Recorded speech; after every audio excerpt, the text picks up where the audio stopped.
Hey guys, Porter here. Welcome back to the channel. I wanted to touch base with something that I actually discovered on one of the upgrades I'm trying to prepare for my Fox Mustang. As a lot of people know, when you get the Explorer GT40 heads and then the upper and lower intake, the throttle body is actually supposed to be a pretty good upgrade for these. I think stock was what, 57 or 58, I think, and then these are 65. But again, this came from a junkyard, and I kind of have it torn down a little bit already. You can see I've got the throttle blade out, IAC, and TPS is removed. And what I ended up finding when I did tear this down a little bit was the bearings. This throttle shaft actually rides on two bearings that are in the throttle body itself. Okay. And what I found on mine, and I kind of wish I would have filmed this. I've already done what I'm talking about here, but these bearings, from it sitting in the junkyard, hood open, the intake tube was off of the one that I got. And these bearings were just shot. They were totally shot. They were all crunchy. Like, there was no smoothness to it at all. And the throttle shaft, I mean, it was bad. So I needed to find a way to replace these.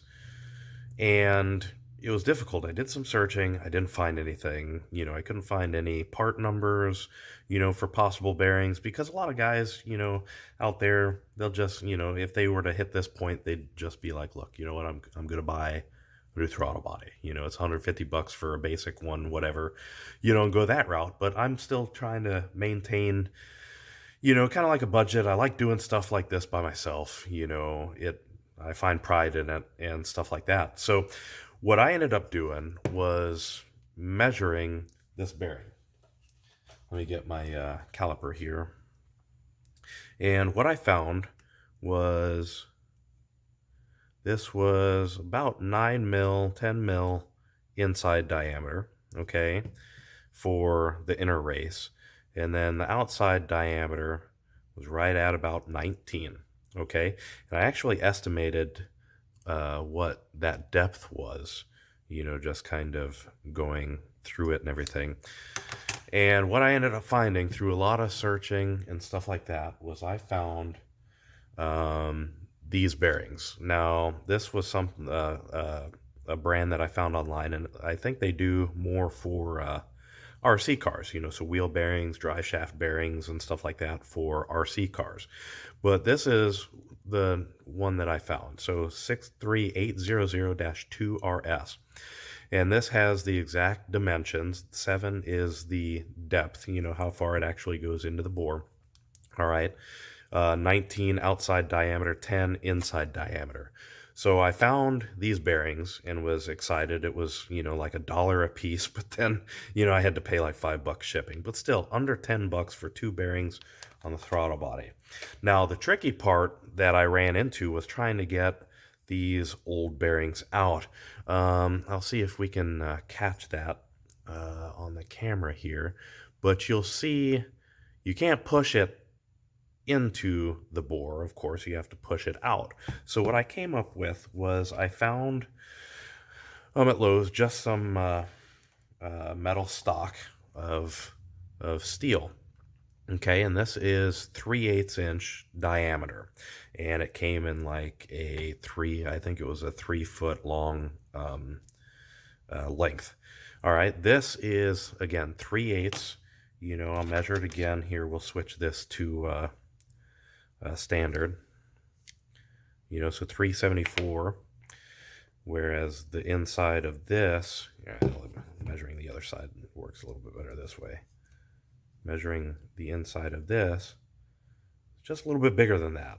Okay, so that allowed, here I'll use my unmodified version, that allowed this to go in there pretty easy, okay, with a little bit of play.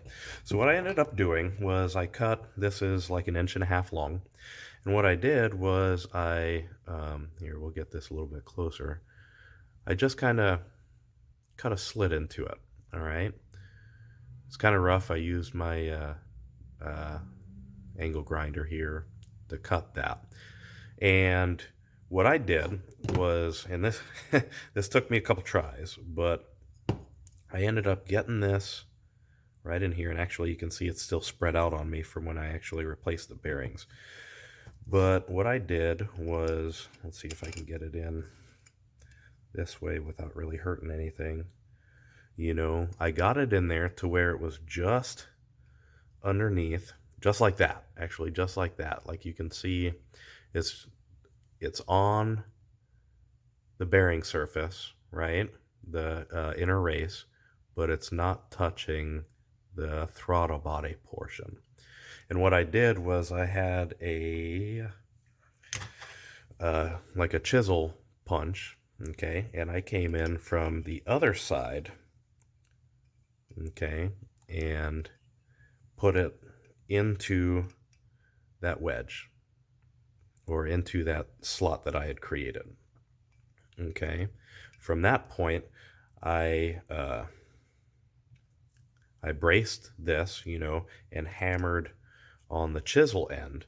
And what that did was that actually made this other piece that I created spread, you know, so it spreads out, it grabs onto the bearing, all right, and then once I don't know, I felt like I got, you know, it to spread really good.